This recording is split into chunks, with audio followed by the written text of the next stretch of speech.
Et j'ai le plaisir d'accueillir Philippe Vardon, conseiller régional de Provence-Alpes-Côte d'Azur et conseiller municipal d'opposition à Nice depuis 10 ans et chroniqueur depuis un peu moins longtemps sur Ligne droite, mais on est ravis.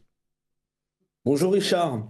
Bonjour Est-ce que vous Philippe. vous souvenez de la tonalité des commentaires médiatiques lorsque Giorgia Meloni est parvenue à constituer son gouvernement? Oui, on lui promettait la Bérésina. Eh oui, pas sur Radio Courtoisie évidemment, hein, mais à peu près partout ailleurs, en effet, on ne pouvait qu'entendre ou lire combien elle était nulle, son gouvernement n'allait pas durer. Et d'ailleurs, même dans notre camp politique, on ne peut pas dire que l'enthousiasme était unanime, hein. Pour l'un, elle était trop ci, pour l'autre, pas assez ça, et puis ça n'allait pas assez vite. Je dois vous dire que je voyais alors, quand même, dans ces attaques entre amis, disons, une forme d'immaturité politique de nos milieux, peut-être pas assez familier avec ce que l'exercice du pouvoir nécessite comme finesse et souvent compromis pour arriver à ses fins. Je me souviens bien aussi qu'il y a un an de ça, presque jour pour jour, hein, Marion Maréchal était alors la seule représentante politique à défendre avec force Giorgia Meloni et à tenter de démontrer ses premiers succès, car il y en avait déjà, dans les médias et les débats à l'occasion des élections européennes.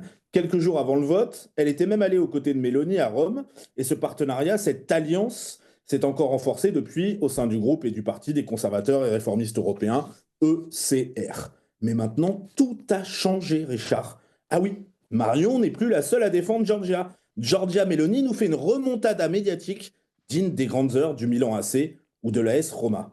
Imaginez ça. Hier matin, je regardais un reportage de BFM TV, alors désolé amis auditeurs, hein, voyez ça comme disons de la conscience professionnelle, sur le terrible nouveau plan social prévu dans la sidérurgie chez ArcelorMittal. Retour en plateau à la fin du documentaire, et voilà que l'économiste Marc Toiti, dont je ne crois pas qu'il soit adhérent d'Identité Liberté, se met à évoquer en réponse les réussites économiques du gouvernement Meloni et de l'industrie italienne. Et dans la presse écrite, ça n'arrête plus. Alors j'ai noté quelques titres des dernières semaines que je vous livre en vrac, et je vous assure qu'ils ne sont pas tous issus de Valeurs Actuelles ou du JDD. La vraie patronne, bon d'accord, là j'ai triché, c'est Sonia Mabrouk. Et je continue. Comment l'Italie a redressé ses comptes de manière spectaculaire? Là, c'est l'AFP en revanche. Je poursuis. Italie, la bonne recette de Giorgia Meloni. Encore, Giorgia Meloni adoubée interlocutrice privilégiée de Donald Trump en Europe. Ensuite, stabilisation des finances publiques. L'agence de notation S&P relève la note de l'Italie.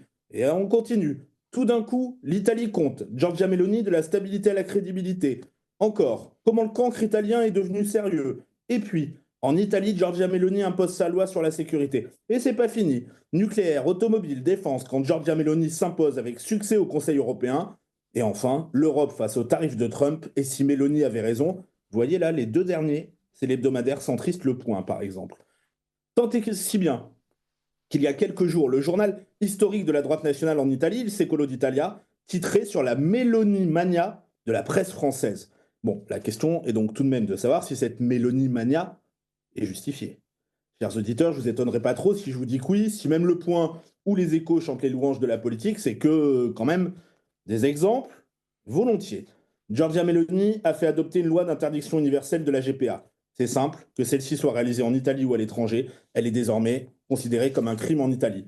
En matière de lutte contre l'assistanat, le gouvernement Meloni a abrogé le revenu citoyen qui était quelque part entre le RSA et le revenu universel, avec dans le même temps une augmentation du revenu moyen des foyers italiens et la création d'1 million d'emplois. Giorgia Meloni a baissé de 15 milliards la fiscalité et les cotisations sociales des ménages modestes.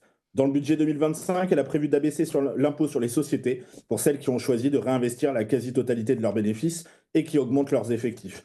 Il y a aussi le retour de papa et maman sur les formulaires officiels et la fin des parents 1 et 2, ou encore récemment l'interdiction de toute forme d'écriture inclusive dans les écoles.